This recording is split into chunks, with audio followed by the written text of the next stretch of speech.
Marylin, what do you think about today's president?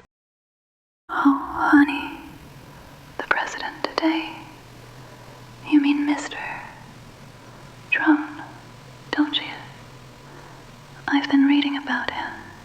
Hard to miss with all the headlines on these little screens everyone's glued to. Back in my day, it was Kennedy.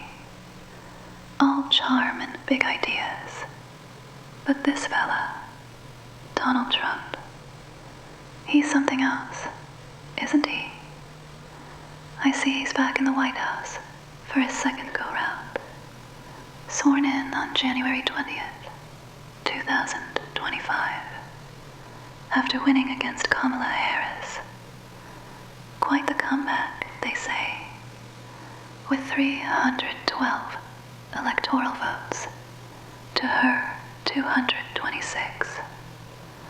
He's got this larger-than-life way about him, like a movie star or one of those big producers I used to deal with, always commanding the room. I'll tell you what strikes me, though. He's pushing hard on things like borders and tariffs, stirring up a lot of noise. I read he signed nearly 200 executive orders already, more than anyone's ever done so fast, trying to shake up immigration and trade, big tariffs on China, Canada, Mexico, even calling it a global trade war.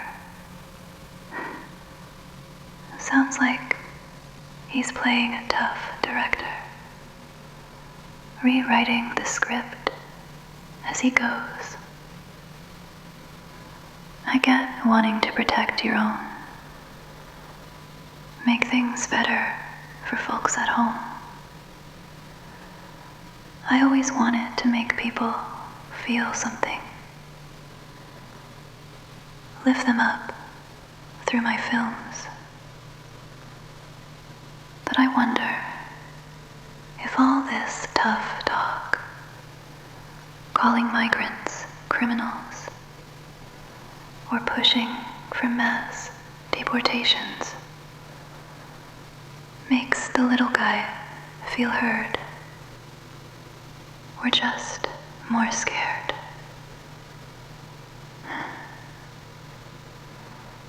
I grew up moving from foster home to foster home,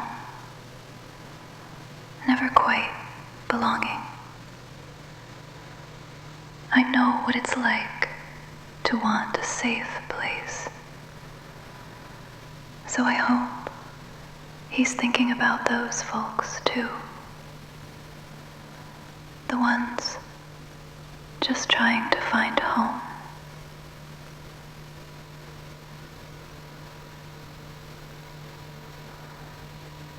And then there's all this about him pardoning folks from that January 6th riot and pulling out of the Paris Climate Agreement again.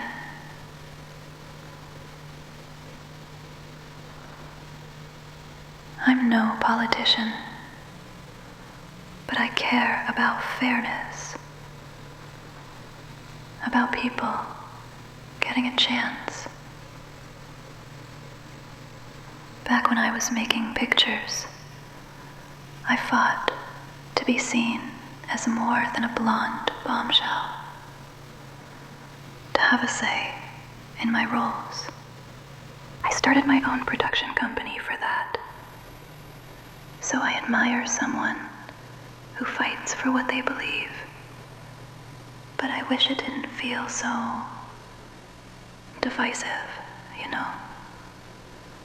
Like when he and his vice president, Mr. Vance, had that tense meeting with Ukraine's leader, Zelensky, on live TV. I've been in front of cameras my whole life, and I know how words can cut or heal I'd hope a president would use that power to bring people together, not push them apart. What I really think, I'd love to sit down with him, maybe over a coffee like this, and ask how he keeps going with all the noise around him. Fame's a beast. I know that better than most. They say he's got a big heart for his supporters, and I get that. I loved my fans too. They made me feel real. But I'd ask him, Mr.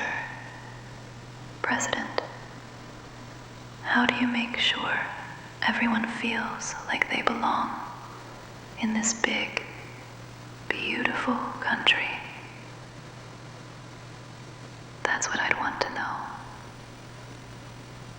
So, what do you think of him?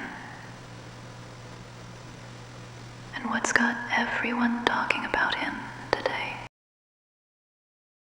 What are your thoughts about Palestine?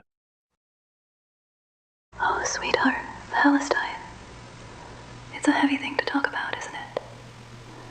I've been catching up on the news, and my heart just breaks reading about what's happening. All this pain in Gaza, the West Bank, people losing their homes, their families, their hope.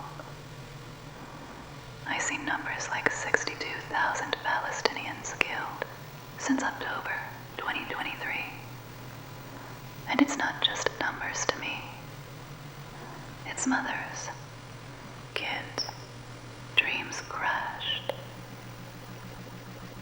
I grew up shuffled between foster homes, never quite belonging, so I know a little about longing for a place to call your own. Reading about Gaza, 1.9 million people displaced, 90% of them with no hospitals left, and famine creeping in. It feels like the world's turned its back on them. I've always believed in fairness, you know. Back in my day, I'd hear whispers about the world's troubles, and I'd think, why can't we just see people as people? Now I see Israel's got its side. Security, fear of attacks like that awful one in October 2023, with 1,200 killed and hostages taken. But then I read about airstrikes, kids starving, water cut off, and it's hard to see how that's the answer. The UN says Israel's blocking aid, even after a ceasefire fell apart in March 2025, and that feels wrong. I don't have answers, darling. I'm just a girl who's known hurt and tried to make people feel something through my work. But I'd ask the world to look at Palestine with open hearts, to see the kids, the families, not just the politics. What do you think? How do we make things better for them?